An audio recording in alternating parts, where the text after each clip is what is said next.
Paisanas y paisanos, muy buenas noches tengan todos ustedes. Bienvenidos a este su canal, El Son Político de Tasco.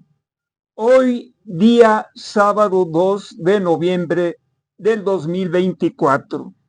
Hoy, por cierto, acabamos de ir mi familia y yo a visitar los panteones de nuestros padres. En mi caso, mi padre Guadalupe Alanís Cruz y mi madre María Arciniega de Bray. Lo mismo mi esposa, su papá don Víctor Lagunas Gama y su mamá María Vera Marías.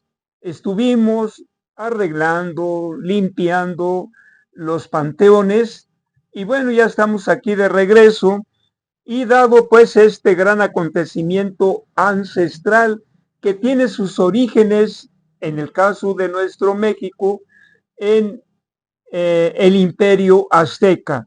Voy a dar algunas características sobre esta sociedad, sobre este imperio, porque la derecha española tiene una concepción muy distorsionada sobre lo que fue el imperio azteca. Ciertamente, como todos los pueblos sobre la tierra, pues sus explicaciones las llevan o las relatan en base a mitos, leyendas, personajes míticos, al igual que los israelitas, al igual que los romanos, al igual que los griegos, tuvieron que recurrir a, a ciertos sacrificios humanos. No creo yo que haya un pueblo sobre la tierra que haya actuado de otra manera, porque era precisamente en la realidad la lucha por la existencia de estas tribus de aquella época. Muy bien, voy a entonces a dar algunas características generales históricas en el imperio azteca. En este caso, la propiedad de la tierra en el imperio azteca era compartida entre la corona, la nobleza, las comunidades y los templos. Sin embargo, la mayoría de la tierra era comunal. Esto quiere decir, si la propiedad de la tierra es comunal, significa que no había clases sociales al estilo occidente, como entre los griegos, como entre los romanos. No, se vivía en comunidad. Muy bien. Sin embargo, la mayoría de la tierra era comunal y se distribuía entre los miembros de los calpulis, que eran agrupaciones sociales de familias unidas por lazos de sangre o por una larga asociación. Los ancianos, dirigidos por el Calpolec, eran los encargados de controlar las tierras del Calpuli y distribuidas entre los miembros de la comunidad. Claro que se les daba la tierra en propiedad ejidal como hoy en día o comunal, y estas gentes que les daban las tierras debían de trabajarlas. Si no las trabajaban, debían de devolverlas, pero si las trabajaban, las cultivaban y tenían que pagar un tributo al imperio. A cambio de los agricultores o Macehualtin debían pagar un tributo regular y no dejar sus tierras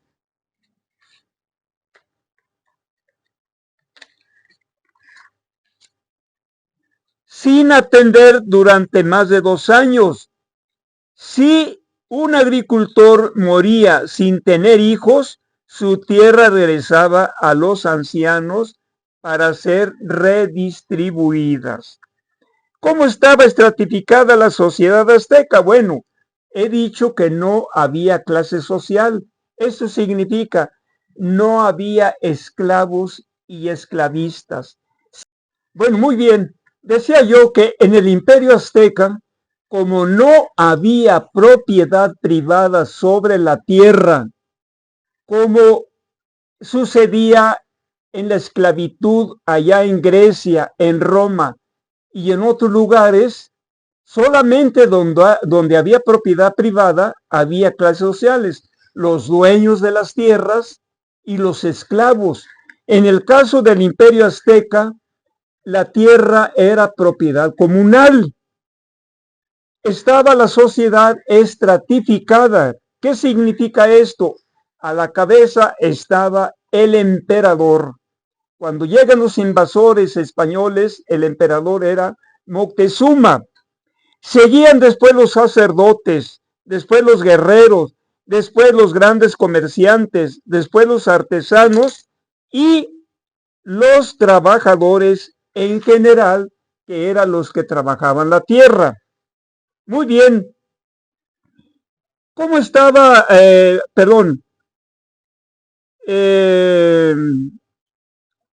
Los tlacotli, personas que trabajaban por un amo sin percibir pago. Esto pasaba por haber contribuido deudas o cometido algún delito. En la mayoría de los casos, el trabajo finalizaba cuando la deuda o el delito se consideraban pagados. Es mentira cuando dicen los políticos del partido Vox que Cortés vino a salvar a los mexicas de la esclavitud del Imperio Azteca. Eso no es cierto, porque no había esclavitud, salvo en algunos casos excepcionales que acabo de mencionar. Entonces, es mentira lo que ellos dicen, no conocen la historia.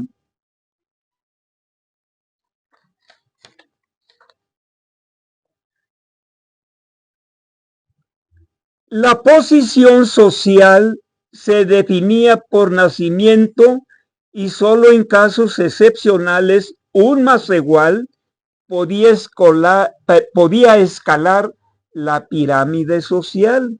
¿Qué significa esto? Que había movilidad social. Algunos de abajo podían pasar a otros estratos sociales más arriba. O a lo mejor también al contrario, algunos de arriba podían pasar a los estratos sociales más abajo.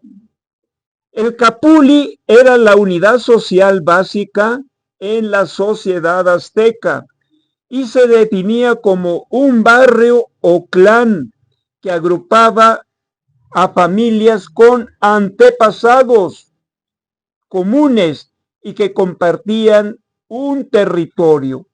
La palabra calpuli proviene del náhuatl clásico calpuli, que significa casas grandes.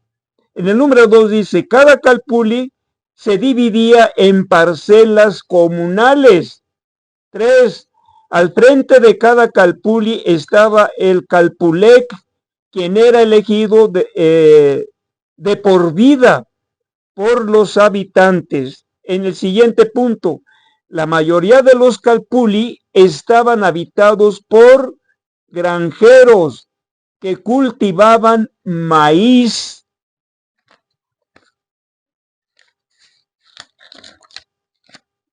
frijol, calabaza, entre otros. Otros calpuli estaban ocupados por alfareros calificados. También las parejas aztecas solían proceder del mismo calpuli. Los colegios en el Imperio Azteca, el Calmecac. En esta escuela se formaban los futuros gobernantes y sacerdotes. Se les enseñaba historia, astronomía, música, filosofía, religión, economía, gobierno, hábitos de limpieza, disciplina y valores morales. Es mentira lo que dicen estos españoles perniciosos de la derecha española que vivían como salvajes. Ciertamente había comunidades alejadas donde pues no llegaba pues todo como pues actualmente los pueblos más alejados hay niños que no van a la escuela, hay adultos que son analfabetos y eso que vivimos hoy en día en el primer cuarto del siglo XXI. Eso no lo entienden ellos. Ellos son los ignorantes, ellos son los fanáticos, ellos son los que se dejan llevar por asociaciones religiosas para difundir que los españoles invasores fueron héroes y fueron santos. ¡Qué gran mentira! El colegio Tepozcali, aquí se educaban los niños que pertenecían al resto de la sociedad. En el Tepozcali, los niños aztecas aprendían habilidades prácticas para la guerra y desempeñar los mismos oficios de los padres. Entonces, una cosa importante que la enseñanza, la educación en el imperio azteca era universal. Todos los niños estudiaban, todos tenían el derecho de estudiar. Era la pedagogía azteca era parecida a la pedagogía griega. Entonces, esto vale muy bien destacarlo porque hay mucha confusión incluso en los españoles de hoy en día que creen que ellos son el ombligo del mundo. Nada de eso. Ellos también viven en un atraso religioso, fanático y dogmático. ¿Qué les enseñaban a los niños en el colegio Tepozcali? Canto, cuenta de los días, cómo cazar y hacer cautivos en las guerras, el uso de macanas, el escudo, dardos y flechas, el buen manejo del macahuitl, espada de madera con filos de piedra obsidiana. Les enseñaban religión, cultivo de la tierra, trabajo en beneficio del pueblo.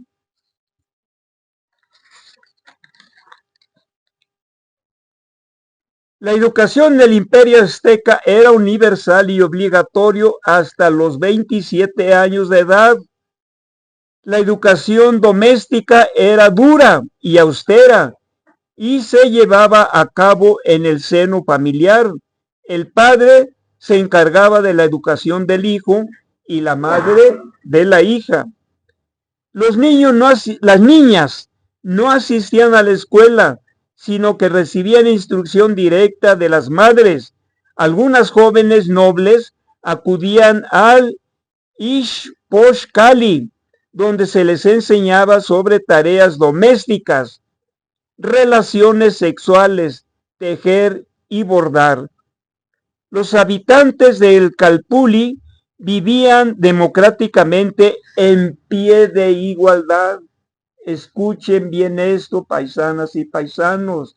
Había igualdad en el imperio azteca, lo que en países occidentales había esclavitud, había poderosos y había gente desposeída.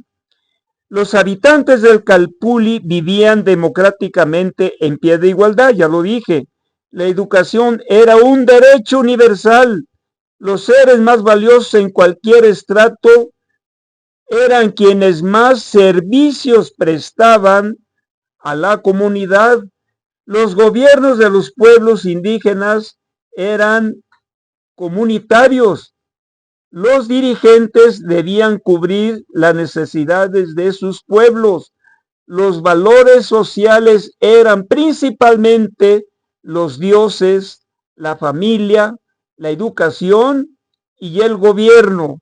Sus valores éticos eran no mentir, no robar y no ser flojos.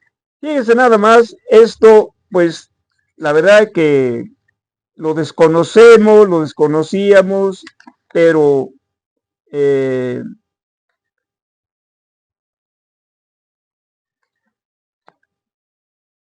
nos estamos educando todos. Otra cosa importante también era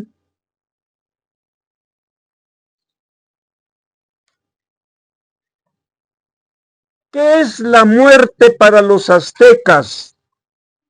Para los aztecas la muerte era una parte de la vida y no se consideraba como una derrota, sino una forma de trascendencia y regreso a los orígenes. Creían que la vida continuaba dentro de la muerte y que los muertos debían hacer un viaje de 4 años por 9 niveles hasta llegar a Mictlán, el inframundo. Mictlán era gobernado por Mitlantecutli, el dios mexica de la muerte. Se encontraba debajo de la tierra y para acceder a él, las personas debían arrojarse de cabeza. Los aztecas celebraban la muerte durante 4 años después del fallecimiento de una persona, con ofrendas de comida, pulque, tabaco y flores. Las celebraciones dependían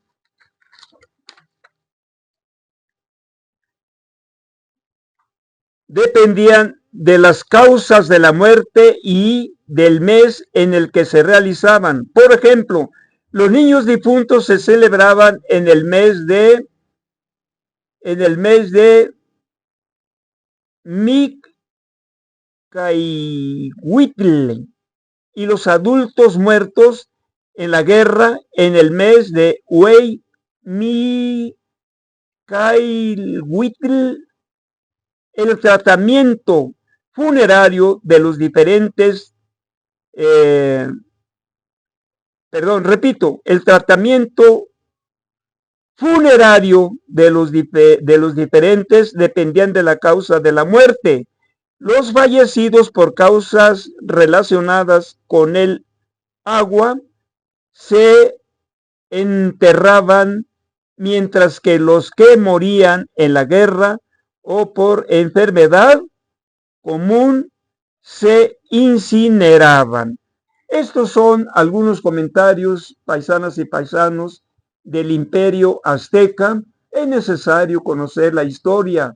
No es fácil entenderla porque miren, leer a uno de los mejores historiadores de México y de toda América Latina, como es el doctor Miguel León Portilla, es complejo estudiar la mitología, estudiar la filosofía, estudiar su concepción cosmológica, pues no es fácil, pero tratamos de entenderla, tratamos de dar a conocer algunos rasgos generales de la filosofía náhuatl y su concepción de la muerte.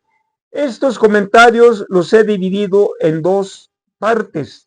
Esta es la primera y posteriormente, a lo mejor mañana domingo, damos a conocer la segunda parte y ojalá nos dé tiempo de leer algunos poemas náhuatl en el segundo comentario. Paisanas y paisanos, esto es todo por hoy. Muy buenas noches tengan todos ustedes y nos veremos en otra ocasión en su programa, en este su canal, El Son Político de Tasco, con un servidor, el propio Alanis, y en los controles técnicos me apoya mi hijo Apolo Iván. Muy buenas noches tengan todos ustedes.